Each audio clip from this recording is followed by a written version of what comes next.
like I said, I want to make the content I enjoy watching, like I want to watch. Like if I finish a video of mine that I want to watch again, it's like, cool, I've done a good job. You know, like I'm happy with that.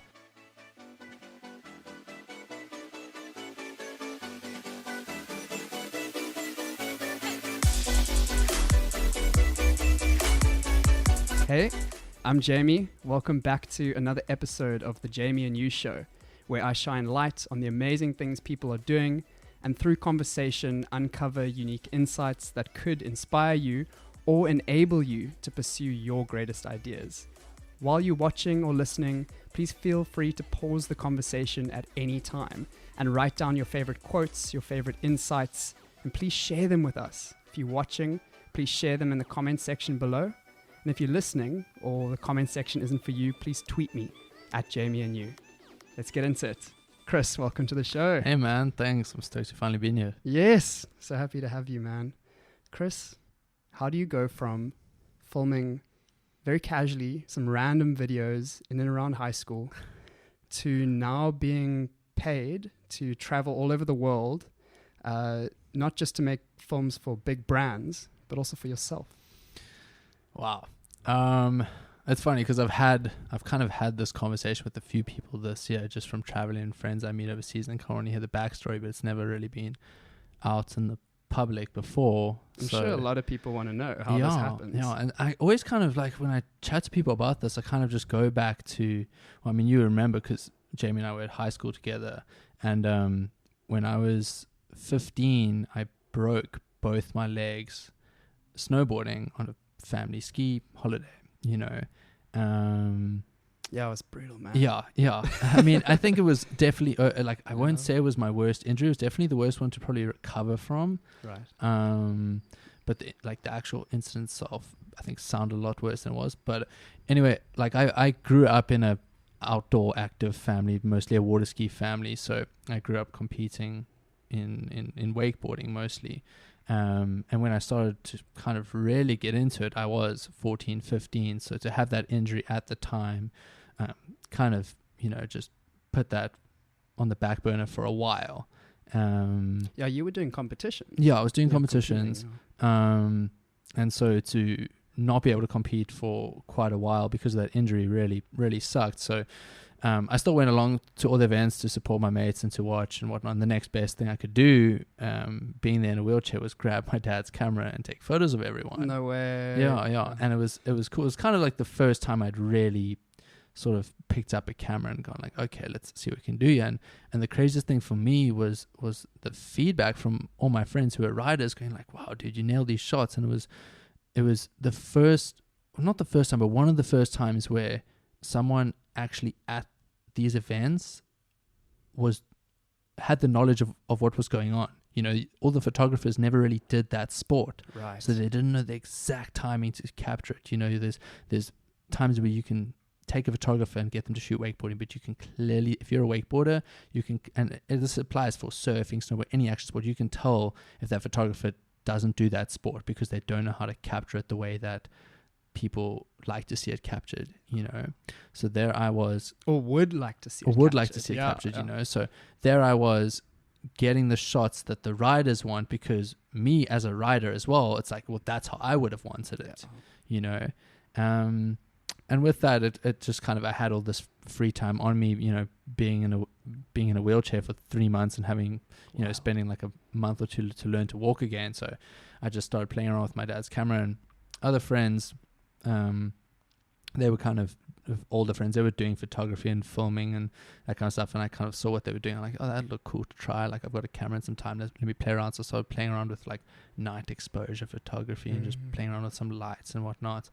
I remember that. Yeah. All the like drawing, like exactly. Learned how to literally draw things backwards with a torch. Yes.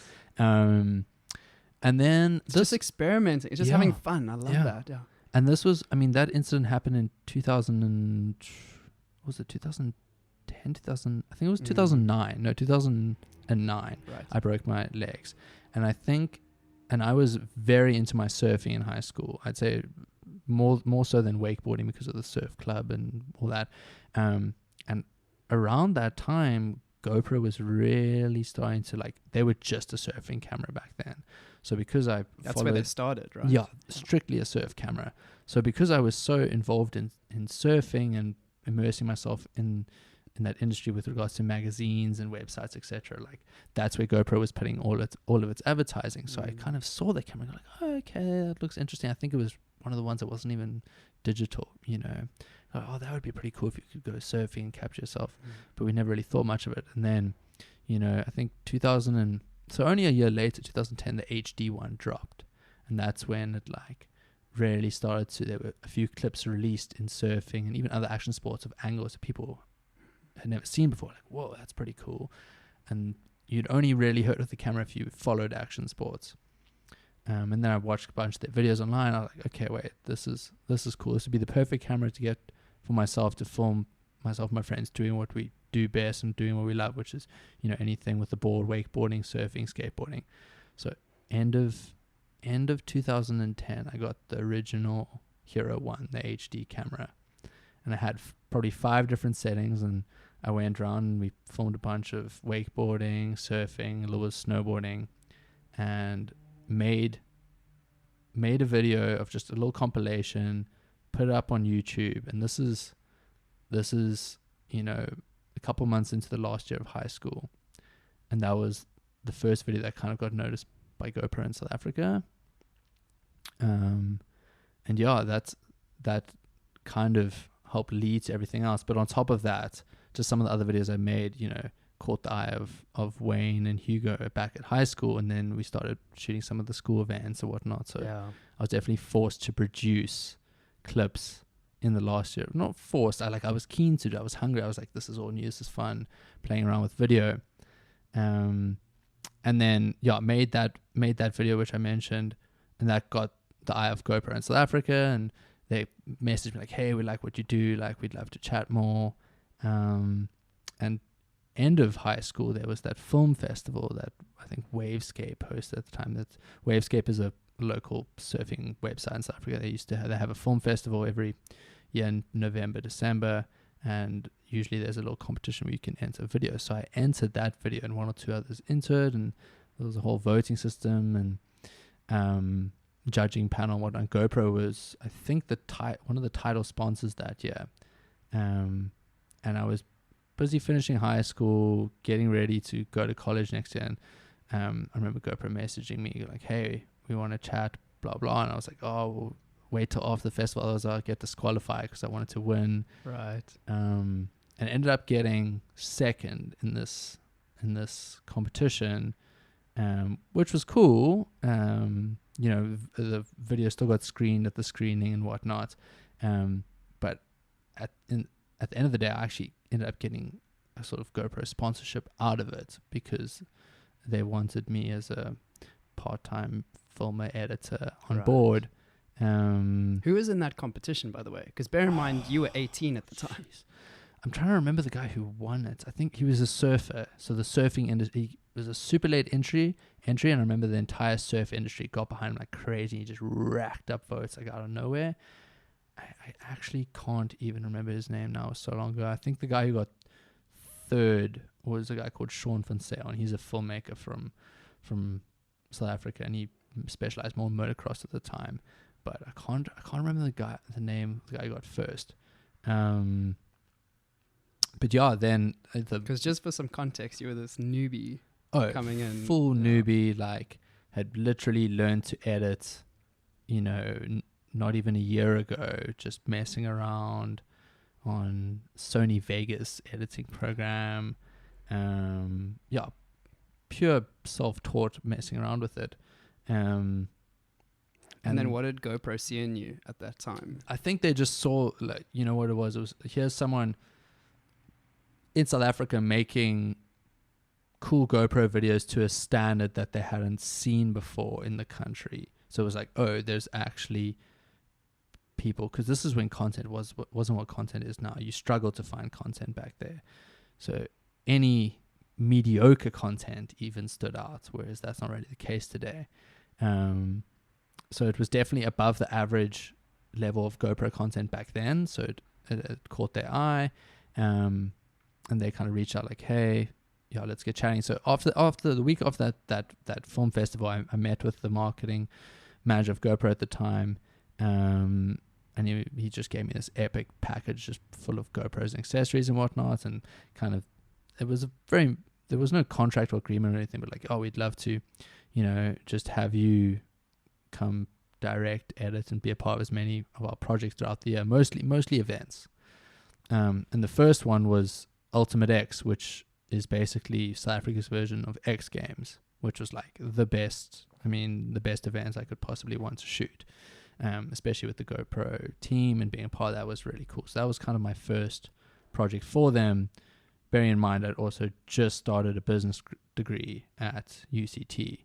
So it was cool just having something like that on the side while studying a business degree. Yeah, I think it was ideal. It was like an ideal continuation of what you'd been doing.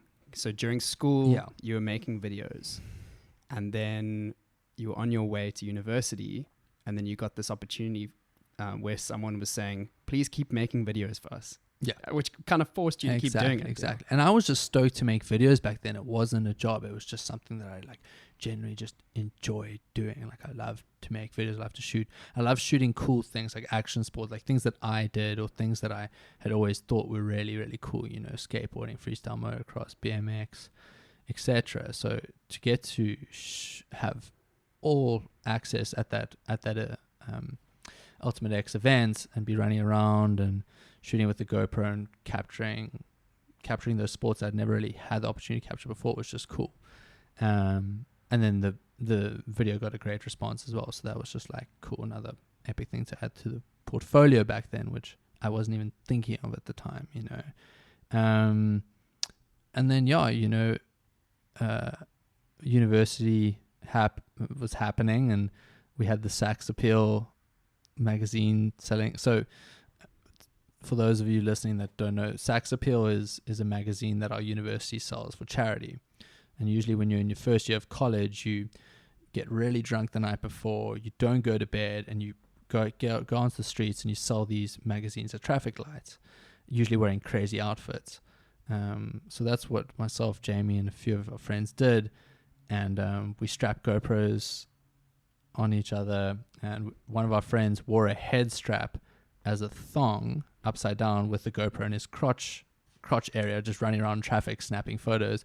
And it was a good laugh, a fun time, and we ended up putting the photos out I think on Facebook at the time, and people just dig them. There was a cool response. It was like a different fisheye look, and this is back when I think this was with Hero 2s, but I mean at the time it was still kind of at the point where GoPro, I remember running around with a GoPro on a stick in the last year of high school, and even probably the first year of uni, and you're running around with the camera on the interstick. People are like, oh, what's this? What's that? And then you stop and like, oh, this is a GoPro. It's like the world's smallest HD camera.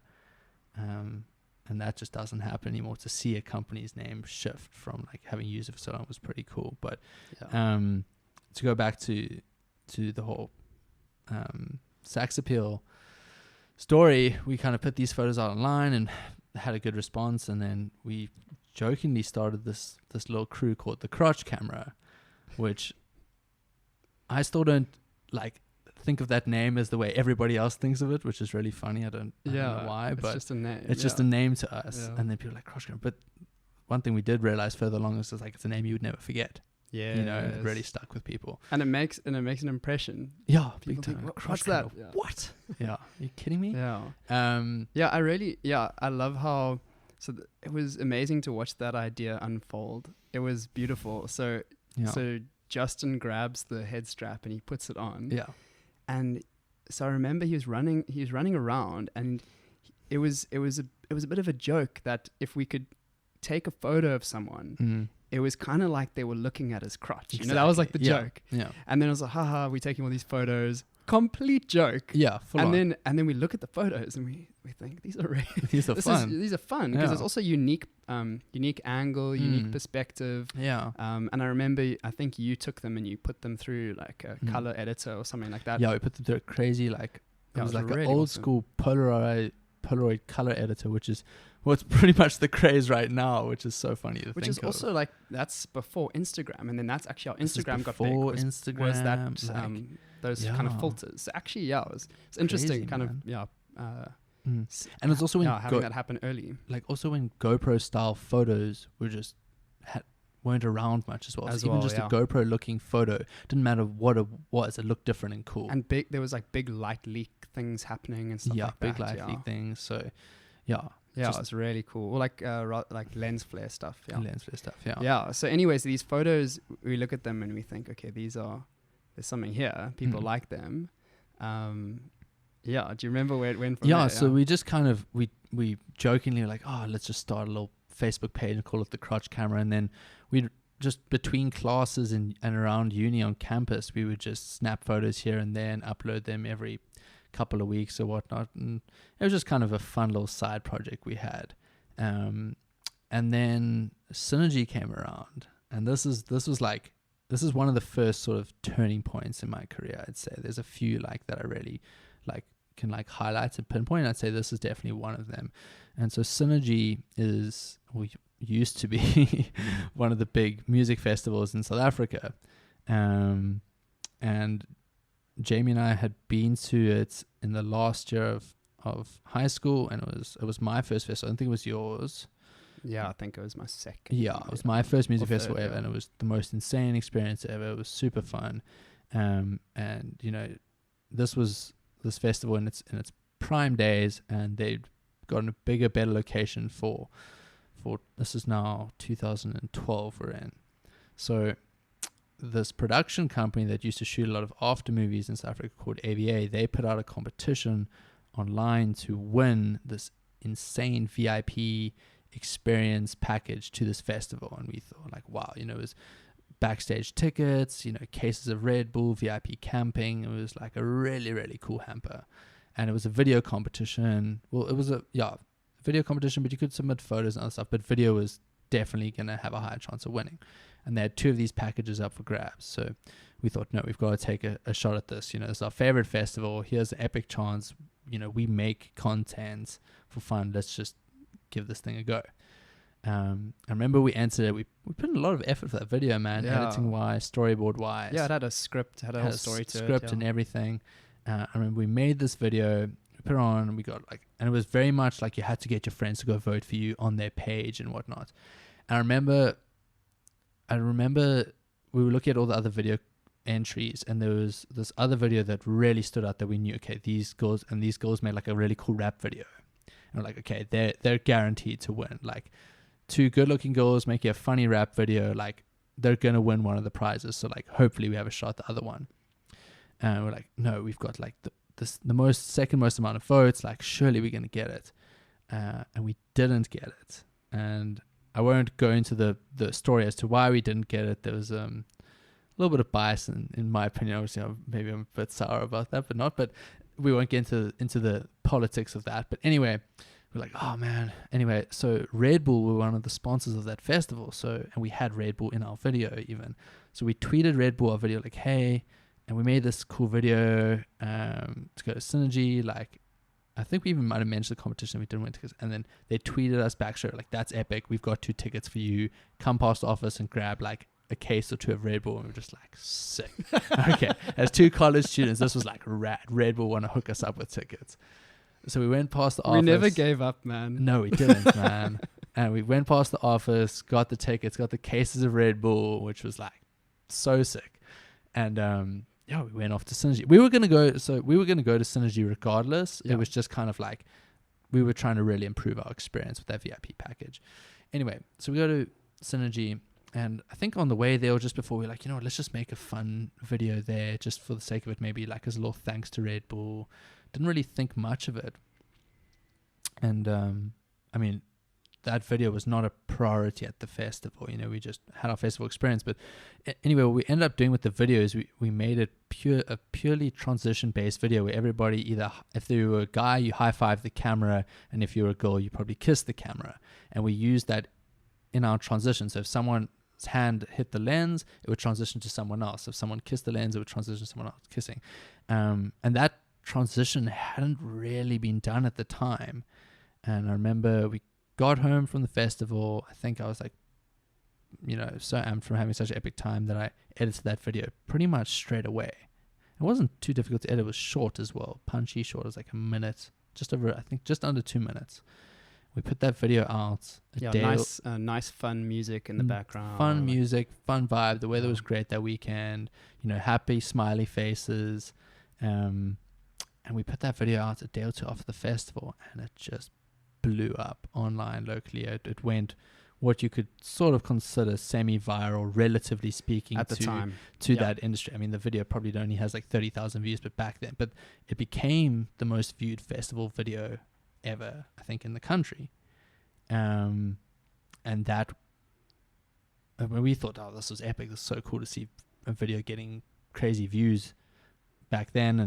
And I remember, I think it was like that week we had like a bunch of emails or people messaging us like, oh, how much do you guys charge for festivals? Like, we want to get you on board and get you shoot this. And we just like, I remember just kind of thinking like, what? People want to pay us as college students to go to festivals? I was just like, this is the jackpot, man. Like, this is going to be the best student job ever. And then AVA kind of managed us for that first year. And this is that production company that used to shoot all the festivals. And our first gig was Skrillex. I think, the Skrillex, which was a massive festival event back home. And we made a video there, and we had to, like, we kind of already been put on the box of like, they do something fun or very transition based or something like that. And then for Skrillex, we came up with the idea of everyone, like, getting everybody to sing a couple of lines of Breaking a Sweat. And so we had that concept for the video, and we did it, and it also just took off as well. I think Skrillex retweeted it. It did really well, gained even more attention. So we had like 2 back-to-back sort of really good Hammer Festival videos. And the craziest thing was the production company that was sort of managing us at the time, we were under the impression that they were shooting like the official after movie for Skrillex, and that never got released, which means that we were the only sort of official video from that event. But it looked so raw. It wasn't professional, but it looked like a fan shot it. And I think that's a big part of why we always got high, is it was a good video, but it kind of looked like a festival goer filmed it, or a fan made it. It's just like a good fan made video. The way I started to term us was, it's the best fan video you'll ever see. Exactly. It's exactly that, being professionally amateur. And then a lot of participation as well from the fans, and that would never be something that a pro company did. Exactly. And if they did, it wouldn't really feel right. And because of GoPro being such a wide angle, you could never capture really capture a natural moment, because you had to stick the camera in people's faces so they would see it. So we were kind of forced to make everyone engage with the camera, because there was no ways you could film them discreetly or secretively, because there was no way to do that with the camera. And as an advantage, also because it was so small, we could get stuck in the thick of things in the crowd. And it wasn't a camera we had to worry about some drunk idiot breaking or smacking out of our hands, because if it did, the camera just didn't break, And that's when they were still in those crazy dive housings back then. And then the festival scene kind of blew up. That's kind of what I used to really make money as a student and kind of build my portfolio and get my name out there. But at the end of the day, like, action sports and traveling was always my main love and passion, So all the money that I'd make from festivals, I'd save up to do a trip, and occasionally save up to buy like a piece of gear, but it was more just saving up to travel. And I remember saving up from shooting festivals to go to the Philippines, and this is jumping all the way now to 2015, but just to take it back again to like another sort of turning point was, while I was shooting all these festivals and stuff, I was also still capturing a lot of action sport things on the side, doing a surfing road trip here and there for fun. But those were just, those weren't work trips. That was just capturing for the sake of capturing, whether it was memories or just wanting to remember a fun time, or just trying new, crazy, different angles of sports. And I remember GoPro started doing their whole thing on social media with photo of the day. Yeah. And back then, photo of the day, it was like quite a big deal. It was, I mean, really like a big spotlight internationally. And I remember submitting a few things here and there. I think I was more interested in trying to get video of the day, actually, which they don't do anymore. But I remember submitting a bunch of my YouTube videos, and none of them would get picked. And I was just like, man, what am I doing wrong? And I kind of realized like I wasn't really using, but at least back then, this is 2012, 2013, I wasn't really using a GoPro the way it was originally designed for, which was capturing unique and different angles. I kind of always used it as a bit of a point and shoot, not a POV camera. So then I kind of saw the type of content they enjoyed and were putting out there. I was like, cool, that's what I need to do. So I phoned up a friend of mine, Melissa Colborn. She's a really good wakeboarder from South Africa. I was like, hey, let's go shoot a video at the cable park. I'll meet you there, and we'll set up a bunch of cameras and capture what we can in one day. I remember I like. Why did you pick her? I think we kind of just chatted about shooting at some point. She'd just been picked up by Roxy and had some new sponsors, and I think she was just also one of the people who was actually available on the day I wanted to shoot as well. I mean, it's such a long time ago, I can't really remember. But we chatted about shooting something, and I shot with a bunch of other friends, and then I think I also kind of just wanted to make a video that just focused on one person. And I mean, it worked out perfectly choosing her as like, a female that can really shred, super stylish. She's a pretty girl as well. So like ticks all the classic cliche boxes of probably what GoPro looks for and what I know they look for nowadays, but I was kind of oblivious to it at the time. I linked up and spent literally one day filming with her.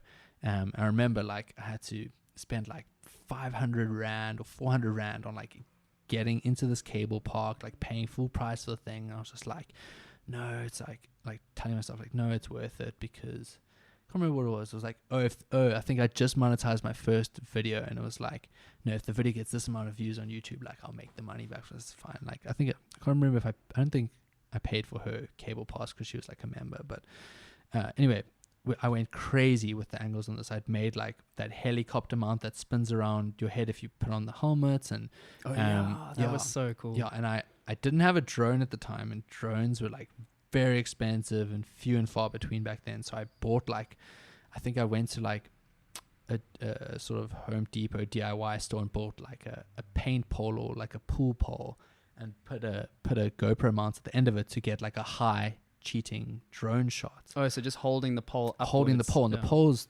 3 meters, 9 feet long or something like that. So at the cable you could ride 2 at a time. So I could ride next to her and get a shot, but then I could like put the camera above her and it looked like a low flying drone shot or something, just to switch up the angles. We went crazy with the follow cams. I had the spinning mount on her. I mounted it to her wakeboard.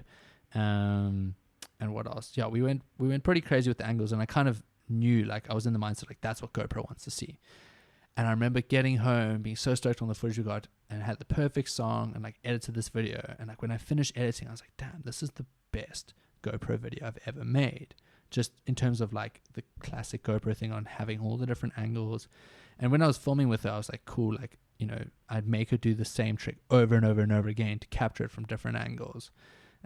Which kind of developed a technique I still use today of making when I shoot with athletes, especially wakeboarders, telling them to choose like 10 things and we shoot that over and over again from different angles. And edited that video, and I was like, this is definitely the best GoPro video I've ever made. It has all the angles, ticks all the boxes of what I think GoPro want to see.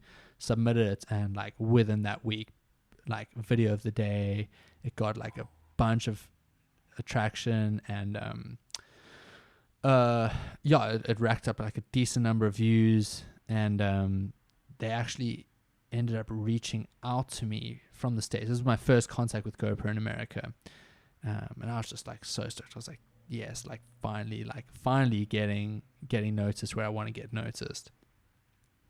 And they liked the footage so much that they wanted to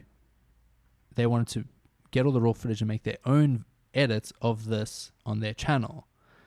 I think they wanted to use your footage. They wanted to use my footage myself to literally re-edit what I had done. I think it might probably for like maybe music rights purposes or something. Right. Or they wanted to see other footage, but they ended up, and this is what is now turned into GoPro Awards, which they now pay out for. But this was pre-GoPro Awards days.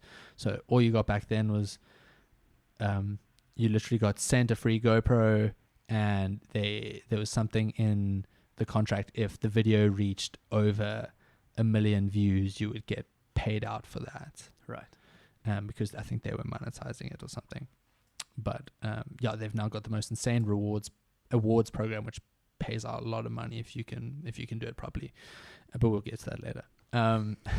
So yeah, this was epic at the time. Melissa and I were super stoked, and it was just like another way to get our video onto GoPro's channel, which had, you know, probably over 1 million subscribers then. It was just like, it was epic to get that content out there. And your first contact. And my first contact with GoPro in America. in the States. And this was, man, I want to say this is probably 2013, maybe 2014. Yeah, I'm trying to think of when. Yeah, it's probably 2014, I think. Yeah, it's so difficult to think of time frames. I've been doing this for a while, man. Yeah. Yeah, and then I kept on shooting the music festivals, and then the whole We Love Summer thing happened as well. That Sax Appeal video that also kind of blew up a little bit that we made. And I think that was around the same time as that Melissa video as well. So that would have been 2014. This is 2014. Okay. Yeah, that Sax Appeal video is a cool story as well. Because I remember them saying, can you make us a promotional video? I forgot you were there too. Yeah, of course. So yeah, I guess we kind of had gained that reputation of the whole crotch camera thing being born at Sax Appeal. We did the photos the first year, and then remember we made that little zombie video the next year. That didn't really take off the way we thought it would. And then the student team who used to run that magazine, they reached out to us the following, like, oh, we want to make a promo video this year. And I think that zombie video sparked them. Yeah, definitely. And so, you know, right at this point in time where the crotch camera was, we were doing a lot of festival stuff, and, you know, we were making money from that. So we were prioritizing, you know, paid festival jobs over everything else. And this was, you know, this sort of promo thing wasn't something we were super stoked on, especially if we were kind of doing people a favor. But we kind of wangled an agreement of like, okay, we'll do it, but we want, you know, a full page or 2-page article in the magazine. You know, there needs to be some mutual, you know, agreement or benefit with this deal. And we ended up, I think it was like we had a little interview with them or something, which was really cool. And we ended up shooting this promo video, and also just blew up more than we could have expected. And it was different to what we'd done before, because it was a proper, it felt like it was directing a little ad, a little movie. Yeah, it 100% was directing. Yeah, it was. And that's, I think, the other reason why we weren't originally excited about it, because it was something that we had never really thought of doing, and it wasn't something we'd ever really think of doing. So it was something new and different. But yeah, I mean, we took on the challenge and we made it happen. Everyone was really stoked with it in the end. So it worked out really well. And I mean, it might have led to a few more clients to us, who knows. But yeah, we carried on with the festival thing. And then I ended up buying you and Justin out of the crotch camera. And then I kind of shifted more towards using my own name than the crotch camera. I'd use it every now and again for festivals. And I started to take it a bit more seriously, and it became a lot more important to me. And this is still while trying to balance a business degree as well. I remember like being really frustrated in I think third year, where it was just like, it was really crunch time for studying and the projects and whatnot. And it was the year where I just couldn't actually get to make many videos. So I remember like I didn't enjoy that, but I'm like super glad I did, you know, got through everything and got my degree and had that whole experience. And but yeah, I still did the festival thing on the side, and like I said, would always use that money to invest into future trips or gear. So I remember at the time, drones were sort of becoming a bit more accessible. You had to buy like a DJI Phantom 2 and a separate gimbal that you would put a GoPro on. And I mean, it was super, it's still back then it was like more expensive than a drone is now, I think, or the same price. And it was a piece of crap, really, but it did the job. And I was like, okay, cool. Like, it was at the point now I was like, okay, like the next big thing is I need to invest in a drone. So I saved up from shooting at the festivals and invested in a drone. It was so worth it. I guess over time you need to keep adding new elements. Exactly. You need to keep making your videos seem unique all the time. Otherwise things might just get a bit stale, and then clients run dry because they just think, oh well, this is just everyone else starts catching up as well. So you have to keep things fresh. Exactly. And it was just kind of the next level I needed to take to in my videos. It was just like for my own videos, my surfing or wakeboarding videos, like I wanted that drone angle. There's only so much you can do with a 9-foot pole. So invest in that. And then I remember I saved up to go to the Philippines in 2015 with my mate Dylan. He was a wakeboarding friend, and a few other friends from South Africa. We went and spent pretty much exactly a month in the Philippines during our winter holidays back home. And it was nice, and a nice tropical escape. Was that the first time you set out to go to a destination to film something? Sort of. Like, it was weird because I was like, I just wanted to go there to wakeboard as well, but I was like, no, I'm definitely gonna make a content out of this. I want to shoot. Dylan and I had and Dylan was the best rider in South Africa at the time, and we were like, no, it'd be sick to shoot a project together. And it was just like, it was a cool holiday trip, but at the back of my mind I was like, no, I've got to produce 1 or 2 really cool videos from this, like take opportunity, but it's also a trip I'd always just wanted to do myself. So it was the perfect opportunity to do it. And we went there, and when I was there, that's when I officially became a GoPro family member, which is what a GoPro ambassador is. I remember receiving the email from Aaron going, hey, welcome to the family. And it was GoPro had just released their session camera, that little cube one at the time, and there was a big hype on it. And I got the email like, hey, welcome to GoPro family, we want to send you the Hero 4 session. I was like, wow, sick. Or it's like, I think they'd already sent it, they'd already had my shipping address in South Africa, like hopefully you enjoy your package or something, welcome to the GoPro family, it's on the way. It's on the way. And like, it should have arrived, like, because I'm in South Africa and things take forever to ship here, it didn't arrive when it should have probably. But I remember emailing back, oh wow, this is amazing, thanks so much, but I'm actually still in the Philippines shooting wakeboarding for like the next 3 weeks. Is there any chance it could be sent here instead? And I remember Aaron getting back to me like, just let us know, like, if you got it when you get home. So I was like, oh, okay. And then like the next day she sends like, don't worry, we're sending another one to the Philippines. Whoa. And I was just like, this is so epic. Everyone was so stoked that we were going to get one of these. New camera. Get the new camera like before most people and have it to actually play around with and shoot. So I was super stoked on that. And I remember the camera arrived really quick, actually. I think it arrived within like 4 or 5 days. They FedExed it out to us, and we were in a pretty remote area as well. There's a guy riding on the scooter. Like, literally remember a guy rocking up on like a moped mailman dude, like drop off the box, and we all open up like, oh sick, this camera is so cool. And we started playing around shooting with it. I was like, okay, I've got to make a video. And actually I remember in the box, GoPro had made a challenge, and the GoPro loves their challenges, and it was like, create a sick video with the session and there's an epic prize to be won. Oh. And there so was now you guys are like, okay, cool, I've got to do something, and it had to be out by a certain date, so it was something pushing us. So we went out, and this camera allowed you to capture even more unique angles because it was so small a light. So we captured a few things with wakeboarding and wake skating that had never been done before, and we're in the best location to do it, from like an aesthetic perspective and everything. Made the video, put it out, and it was one of the first times where I saw the power of like SEO on YouTube, and like it was one of the first videos about the camera to come out, and it was a good video as well. It was well shot. It was by someone who uses GoPro products a lot, and the video I think the video has over 1 million views today, And back then, like that was like just unheard of for me. So by SEO, do you mean people are going to be searching? People were searching for this camera. And it was the first time, I remember I got back home, it was the first time someone ever came up to me like, hey man, like I was researching getting the session. I saw your video on that.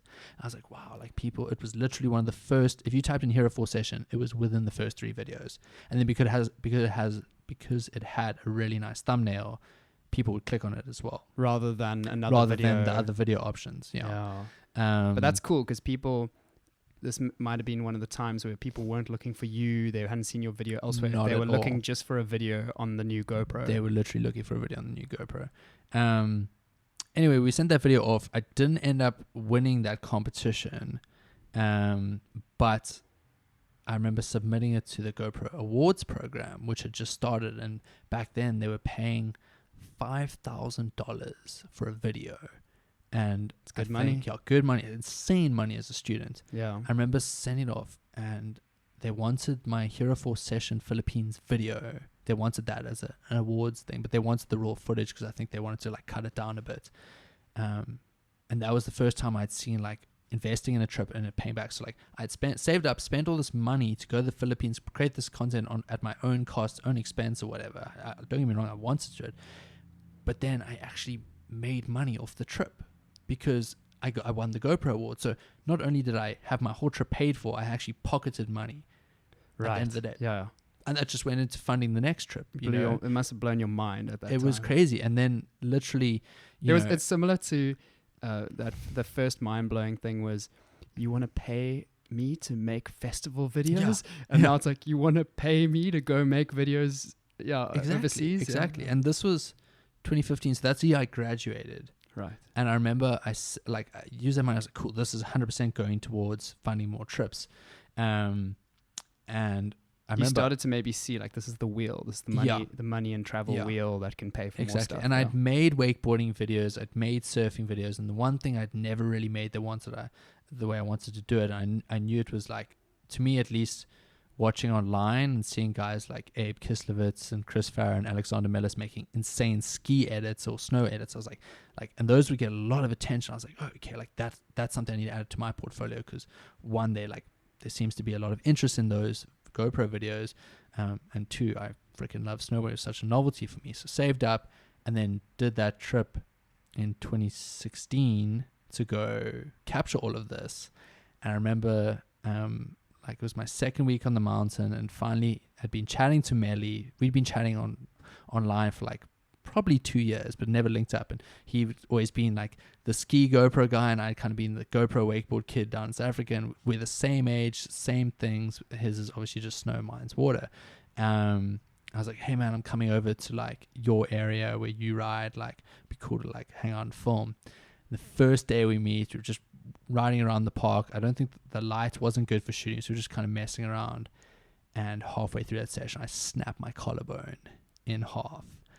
The worst. Straight to hospital, operation that night, fly home like a week later. So I was just like, okay, dude, don't worry, we'll do it next year. I'll come back. And then he ended up getting a job at GoPro at the time, and like it was the first time. And then I didn't actually. We still haven't done a proper collaboration together. We shoot a bunch of things on the same projects and whatnot, but we still haven't done a proper collaboration. So Melly, if you're watching, maybe one day. Surely one day. Surely one day. I thought you guys did it. I thought you guys managed to link up again. You've seen each other. We've seen each other a bunch of times since. Like we always on the Dope catalog shoot now together. Right. Which is funny because I like Dope. I will get to that. But so I was like, cool, I still want to do a snow one the next year. So I went back in beginning of 2017. Also self-invested, paid for it myself. And this is when my social media was taking off a bit more. I had, a couple of brand deals at the time. So I guess that was helping fund the trip to a certain degree. But, I paid for my ski pass. Actually had a friend hook me up with accommodation this time. Shout out to Marco. So I was staying, so that saved, I guess, a bunch of money, but it was still self-invested in the trip. And I linked up with the best Italian free skier or park rider in that area, and we shot a really cool video together. And I also went out to Larks in Switzerland for 4 days and shot with one of the best skiers in the world there and his brother. And and there's a lot of good riders there. So we got a bunch of epic content, made 2 really good snow videos, put them out, and it was just kind of the classic story of like building a portfolio. Like I love snow stuff. I wanted to make snow videos, like spend my own money to make 2 good snow videos, and from that I had people reach out to me like, hey, we saw your videos, how much do you charge for something like that? And then it went from loving snowboarding as such a novelty because you don't get to do that in South Africa. It was something I only ever got to do every couple of years growing up, to now being paid to do something, to snowboard, and a brand wants to bring me out, produce video or content for them. And now I think I snowboard almost more than anything else and get paid to do it at times, which is just the most mind-boggling thing ever. That's so wild. Yeah, it's crazy. So it's every now and then it's you chilling in Cape Town, South Africa, and someone says, hey, come jump on the snow. Yeah, but now it's with us. Now it's gone to the point where I'm traveling and other people are hitting me up for other trips, so I spend no time back at home. And I remember last year was just the craziest. Last year was like a big breakout year for me, I'd say, because it was the first time I kind of gone semi-consistent on YouTube and seen like big results from that. And we haven't even mentioned about like bringing social media into this. Yeah. But what had happened is, I made those snow videos. This is beginning of 2017. Made those snow videos. Was producing a lot of other fun content on the side. We did that rope swing at that shipwreck. I'd made a fun video up in Durban, which was like, that's probably still one of my favorite videos to this day. Just because it was so unexpectedly awesome. Like the trip was originally to go fly around in helicopters in the Drakensberg, and then I kind of extended the trip and went and hung out with a friend of mine on the south coast at this place called the Border Post, which does wakeboarding and all that kind of stuff, and they had a cliff jumping, and we got a bunch of rad content there. Made one epic vlog, and it was like probably one of my favorite videos of last year. So I had all this content going on YouTube, and then I got invited to GoPro Mountain Games, which is a big event. So they fly out a bunch of ambassadors, and I kind of used that as an excuse for them to book me a flight to the US. So I was like, cool, don't fly me to, where is it? I think it's in Colorado, the event. Don't fly me to Colorado, just fly me to Orlando. I'll get myself to Colorado, because I wanted to go shoot now with the best wakeboarders in the world who are in Orlando. And so now my social media was at a point where it was growing. It was at a decent level, and I felt like I could message pro wakeboarders, and they'd be more keen to work with me. One, because they'd seen my content, and I was like, okay, cool. It's like good, rad, different filming. And 2, from like a social media perspective, if a wakeboarder is going like, oh, okay, this guy's got like X amount of followers, like he can probably help give me some exposure as well as getting cool content. I was actually going to ask about how you end up connecting with all these people, because you spoke about on that ski trip where you connected with two incredible athletes. Exactly. How do you make those connections? So it's funny, it's like, and this is where social media kind of becomes, I wouldn't say superficial, but a bit of a currency in the terms of like, if you are a filmmaker who has more of a following online, so people follow your work, they like seeing action sports stuff, it makes it a lot easier for you to message an athlete, because nowadays athlete contracts, there's so much pressure on their social media, almost more than competing for some of the guys. Like you have your top podium finishers who don't really even have to worry about their social media, but everyone else, like, they've got to be worried about getting content out there, because that's what's actually really getting them their contract deals at the end of the day, not really the way they perform in competitions. I think even actors as well now. Even actors, you have to have a big social following. You got to have a social following. It's crazy. And so it just became an epic collaboration opportunity, because it's like, me, okay, cool. The athlete knows that I need a good athlete to capture better content, and the athlete needs me as a filmmaker, but the bonus thing is like, okay, Chris, cool, he'll get epic content of me, but he can also like give me a potential push on social media. Your distribution is quality. This is never really something that's spoken about, but it's the way I am assuming that it's, and I'm pretty sure that's the reason, so like, and it's definitely, it's a lot easier to hit up a big name in a sport or anything if you've got something to offer, I guess. Of course, man, of course. And so I did that. Well, I mean, like, let's be real. Like, their time is valuable. If other brands are approaching them to do work, they have to say no to some stuff and yes to other stuff. Exactly. You want to choose what's best for you, type thing. Of course. So with the wakeboarding thing, I messaged this guy called Steele Lafferty, and he's one of the best wakeboarders in the world. And I know he was very much focusing on content at the time. He's pretty much doesn't even compete anymore. He just focuses on content, and he does really well. He's got a lot of viral videos under his name. So I hit him up. I was like, hey man, it'd be cool to shoot together. And he was like, oh dude, I love your work. Like, had no idea he even had seen my stuff, which was cool. So he's like, yeah, you're welcome to stay with me. We'll shoot a bunch of cool content. So flew out for that Mountain Games event, and then spent the rest of the time in Florida. But still actually ended up being selected for X Games. So he ended up having to, like, we didn't even really get to shoot together. He was so focused on that, and shooting, if you're a wakeboarder, shooting for X Games just takes such a toll on your body and everything that it was just like, cool. So I hit up a bunch of other guys. I like messaged them on social media, hey man, it'd be cool to shoot. And like I said, you've got that social media following behind you. People are going to be keen.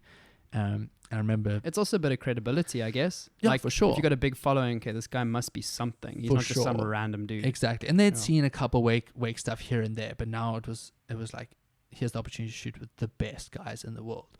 So there's this guy called Corey Tunison, and Corey actually won the tour this year. So I guess that's awesome. He's one of the guys to beat. So I hit him up, and he was super rad, super friendly. He's like, yeah, I'll come out one morning, shoot with myself and my roommates, who are also other pro guys. So we went out, shot a bunch, and I remember, I think Corey or myself were one of the first. We took photos and video, and we posted photos on Instagram, and it was like instantly became like one of their most like well-performing posts on their social media. And like, I remember other people saying like, whoa, where are these, like, everyone's seen GoPro photos, but they've never seen GoPro or just wakeboarding photos like that before. And that just kind of like also created a bit of a snowball effect of like other pro riders. So the Corey and his friends were posting my photos, and wakeboarders and everyone in the action sports industry does a really good job of crediting people properly on social media. Nice. They put the tag, they like, you know exactly who took this photo. Like, and I give a lot of respect and props to athletes for that. So that like Corey's posting this, my name's there, and all the entire industry follows him. So then they go, okay, who's this Chris guy? Whoa, that's so true. And then other guys start hitting me up, other pro guys that I would dream of shooting with, are like hitting me up like, hey man, it'd be so sick to go out, shoot one morning. So we did that, and also made a and then they're approaching you. Oh, exactly. Bizarre is that. Yeah, made a video with Corey, Gordon, and Kobe, which was the two roommates. Put that out, and like even the wakeboarding magazine guys like, we haven't seen an edit like this ever. This is so cool.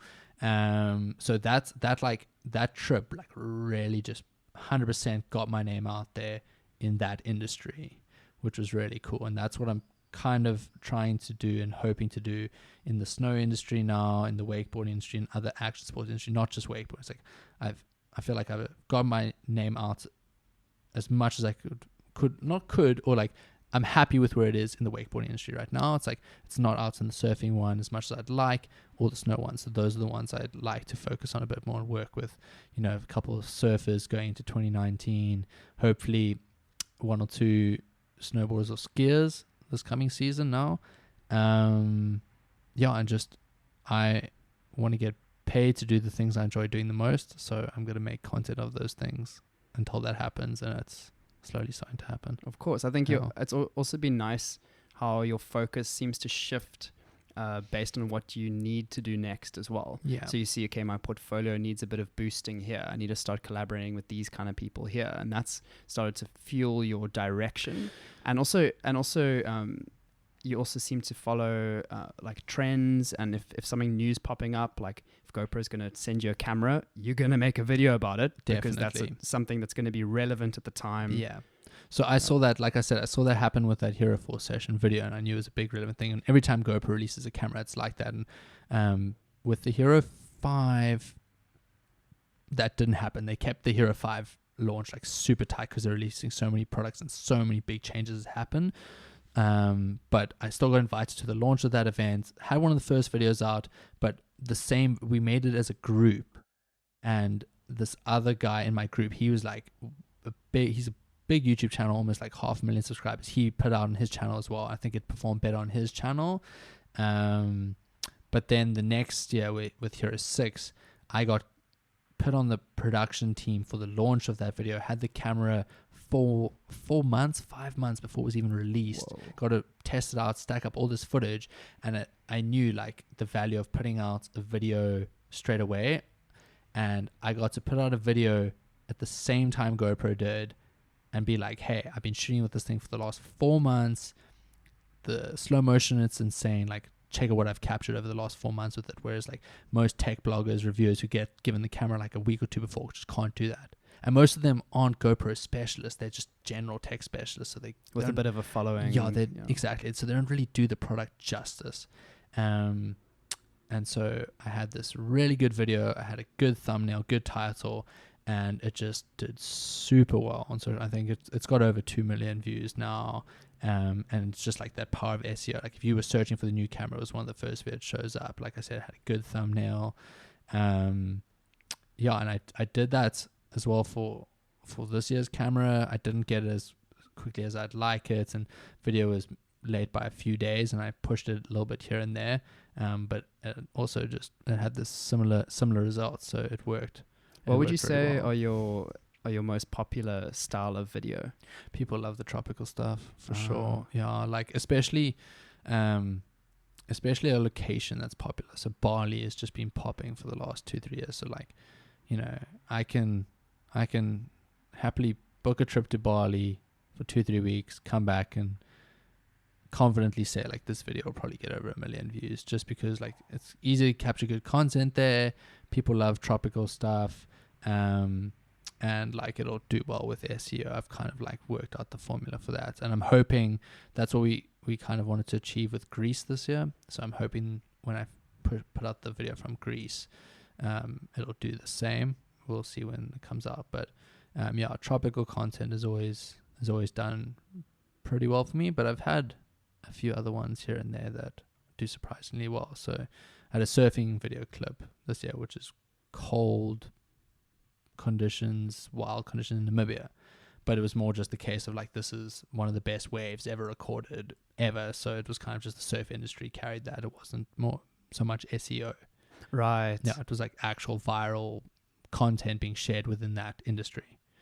So it's either people searching for specific stuff, or it's actually a community of people that are really excited about something. So whether that be you releasing the promo video for the new camera and the community's jumping on because they want to see something about it, or it's a community of like that industry that people just want to see something exciting there.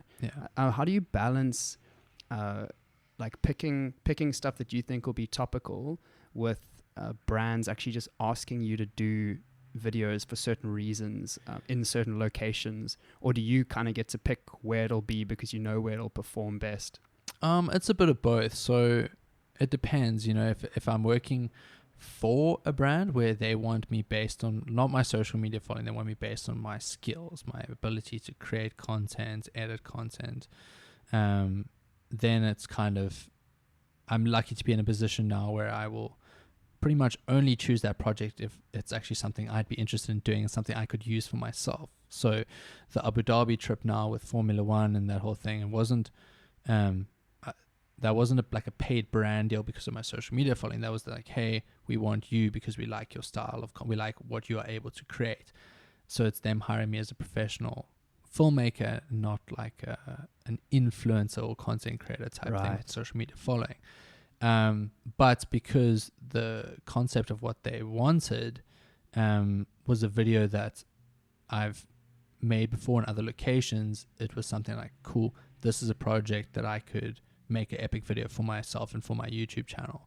So it kind of ticks all the boxes in that sense, like, cool, I'm getting cool content for myself and my YouTube channel, which is pretty much the number one priority, and I'm getting paid by a company to go make it for them. So like they'll have the video as well. Maybe their version might be a little bit different, but I've been able to go and create the content for myself. And to be honest, those are the type of jobs I prefer the most, because then I don't ad-free content always performs better on social media, like 90% of the time, because people don't want a product or something shoved down their throat or in their face or whatever. They just want organic, epic content.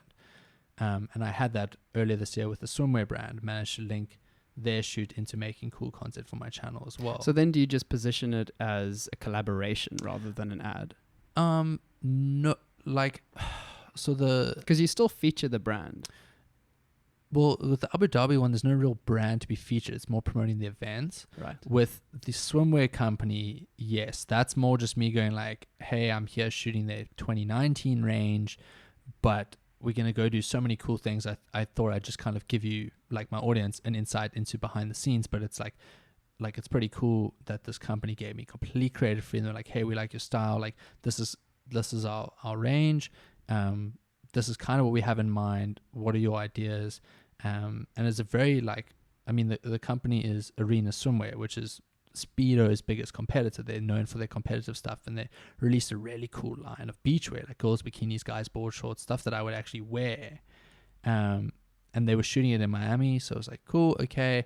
I was like, well, if we're in Miami, you know, Orlando is 2-3 hour drive away, like that's the wakeboard capital of the world. What if we got some like epic wakeboarding into your beachwear video as well? So I was like, cool, I can actually make cool content out of this trip as well for myself and get paid well to make the videos for the client. So it's not, and I say that in the video, it's not out yet, it'll only come out in March, but I kind of say at the end of the video, it's like, this is not me being like, I'm paid by Arena to produce the content for them, but they're not paying for like a sponsored ad. This is not an advert for them on my platform, but this is like, I'm just kind of saying like, thanks to them for giving me complete creative freedom to create content for them, but I don't go like, you know, check the link below to buy their you know, new range, or here's my promo code, or sign up for this, buy Arena. It's none of that. It's just like cool content.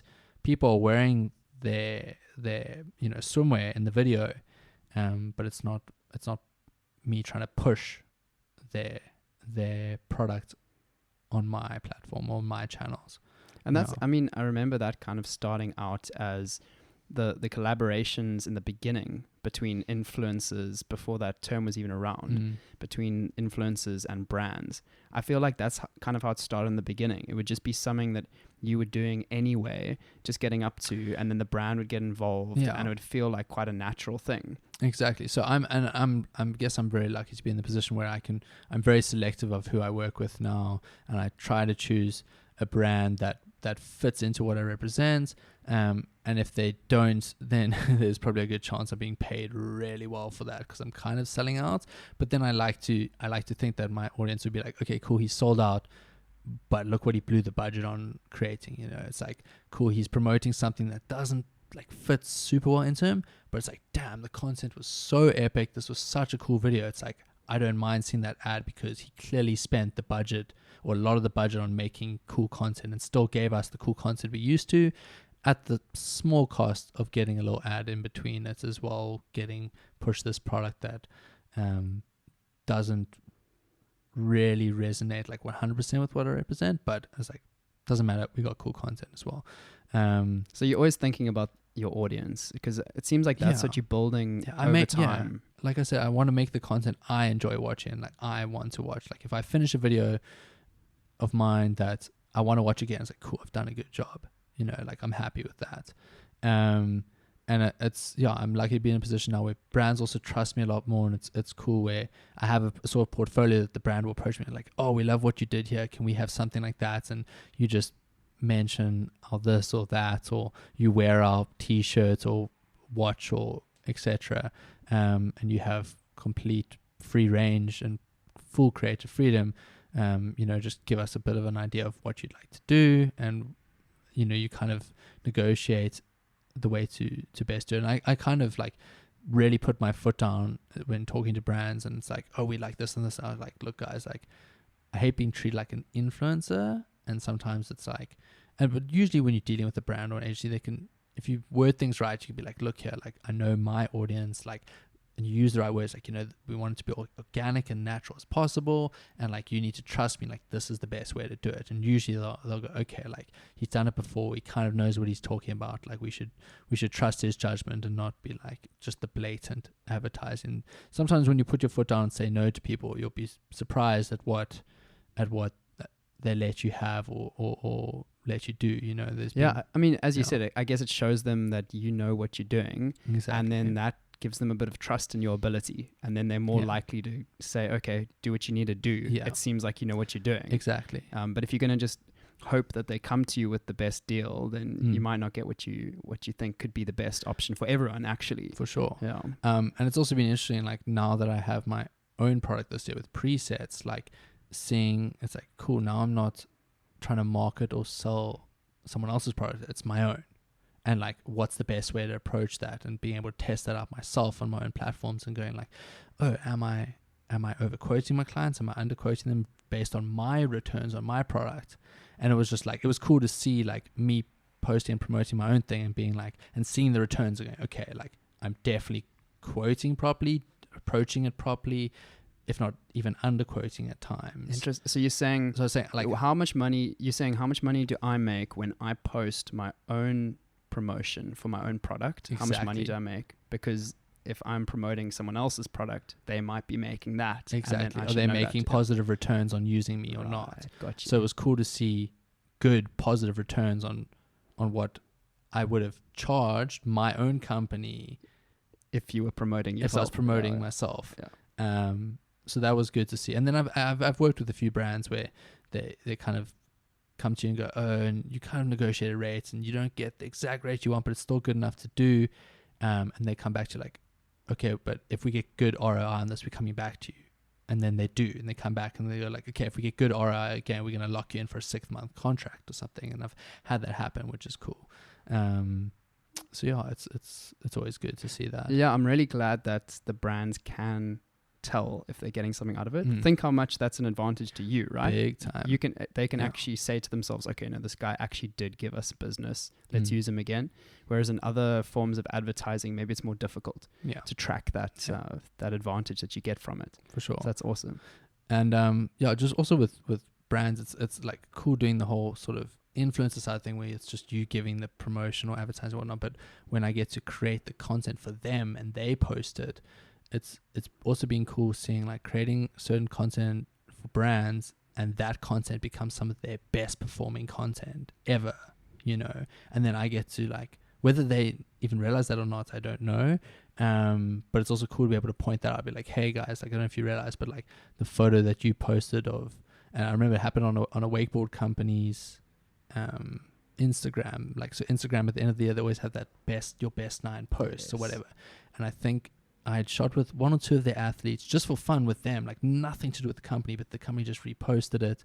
And I remember like they posted their best 9, and I think like I had 3 or 4 photos in their best 9.